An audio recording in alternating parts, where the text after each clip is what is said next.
오늘 함께 보실 말씀은 다니엘 6장입니다. 다니엘 6장 10절부터 16절 말씀입니다.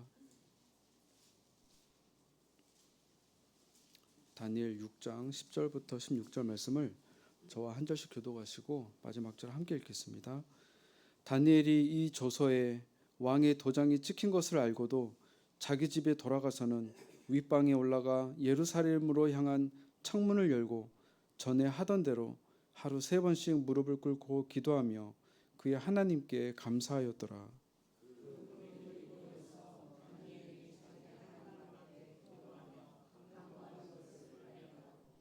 이에 그들이 나아가서 왕의 금령에 관하여 왕께 아뢰되 왕이여, 왕이 이미 금령에 왕의 도장을 찍어서 이제부터 30일 동안에는 누구든지 왕 외에 어떤 신에게나 사람에게 구하면 사자굴에 던져 넣기로 하지 아니하였나이까 하니, 왕이 대답하여 이르되 이 일이 확실하니 메대와 바사에 고치지 못하는 규례니라 하는지라.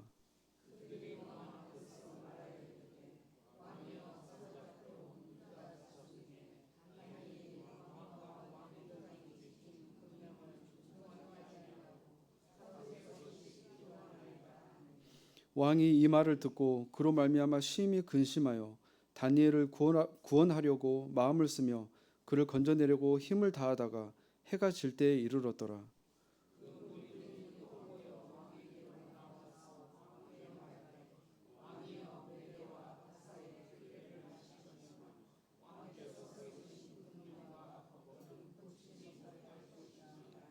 함께 읽겠습니다. 이에 왕이 명령하매 다니엘을 끌어다가 사자굴에 던져 넣는지라.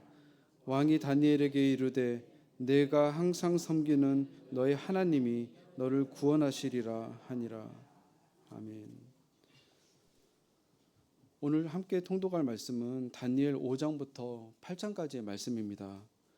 5장에서는 느부갓네살 왕의 손자이자 바벨론 제국의 마지막 왕인 벨사살이 등장합니다.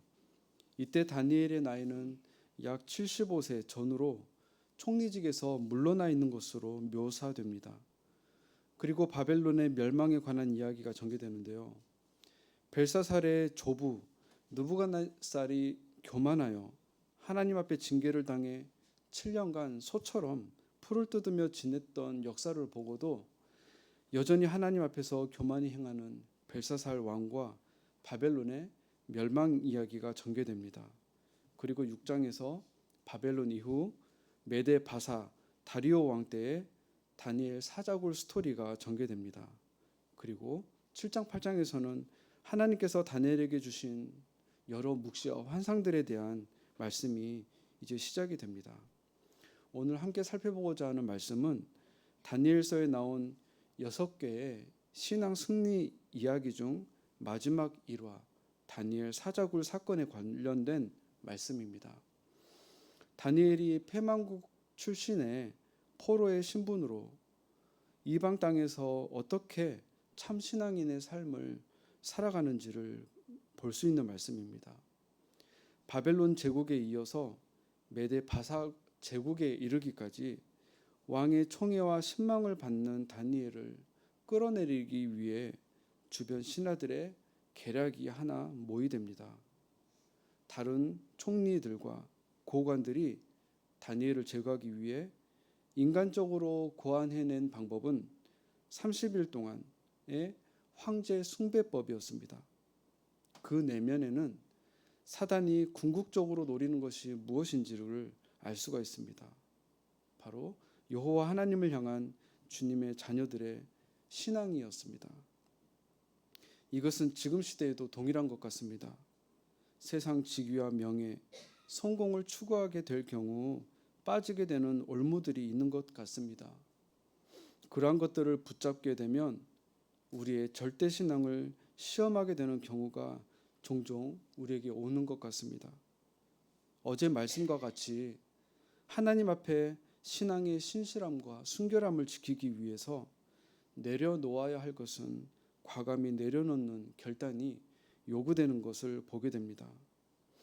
저의 짧은 경험 속에서도 직장에서 그리고 군대의 회식 자리에서 상사나 부대장이 제안하는 술잔이라든가 세상적으로 죄의 유혹이 있는 곳으로 회식 장소를 잡는 경우들이 발생합니다.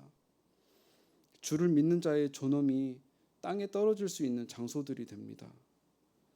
놀랍게도 제가 당시 술을 마시지 않고 그런 자리에 가지 않았을 때 저를 가장 공격했던 분들이 바로 교회를 다닌다는 분들이었습니다. 자신들도 이들과 섞이기 위해 이렇게 노력하는데 저는 하지 않았다는 논리였습니다. 그리고 술과 담배를 그들과 함께 즐기는 모습을 보게 됩니다. 서로가 더욱 그리스도의 몸을 이루며 빛과 소금의 역할을 하기 위해 서로 힘이 되어야 될 지체로부터 오히려 공격을 당하는 것입니다.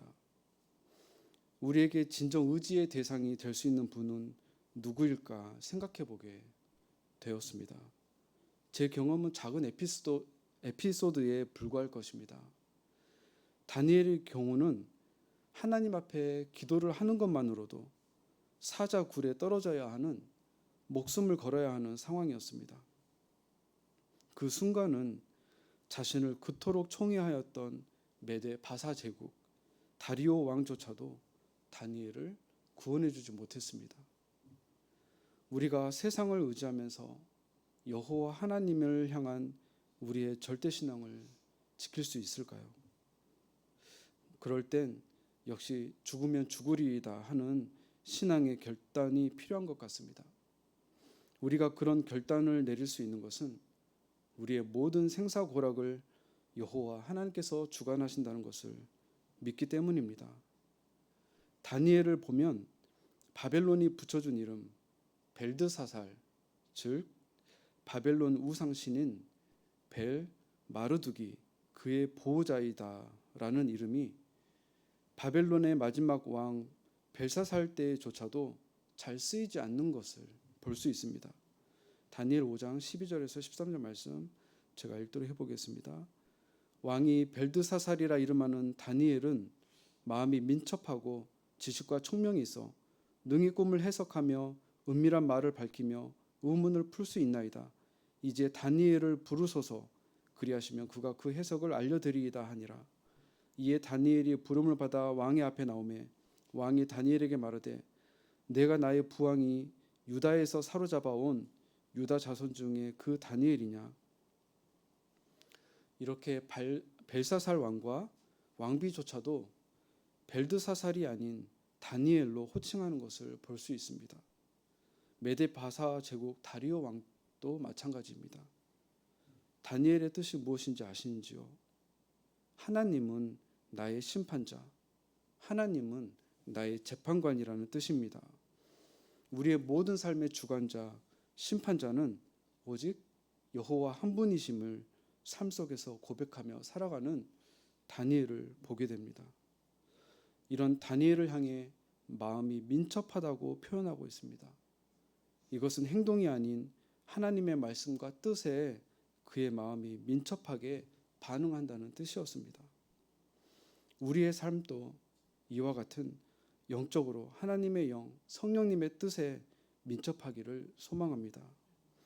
주님이 원하시는 삶이 우리 모습 가운데서 드러나는, 세상이 우리를 바라볼 때 하나님께서 다스리시는, 하나님께서 우리의 심판자 되시는 모습을 볼 수 있기를 소망합니다. 말씀을 정리하겠습니다. 세상의 우상이 우리의 보호자가 되지 못한다는 것을 알면서도 때론 승진의 문제, 출세의 문제, 경제적인 이득의 문제, 여러 상황과 관련돼서 타협을 망설이게 되는 순간이 찾아오기도 하는 것 같습니다. 그런 상황 가운데서 나의 재판관은 오직 하나님이심을, 나의 보호자는 오직 하나님이심을 고백하며 나아가는 북문 믿음 공동체 되기를 소망합니다.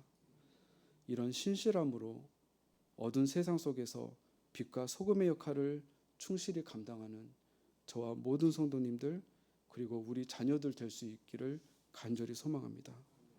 기도하시겠습니다.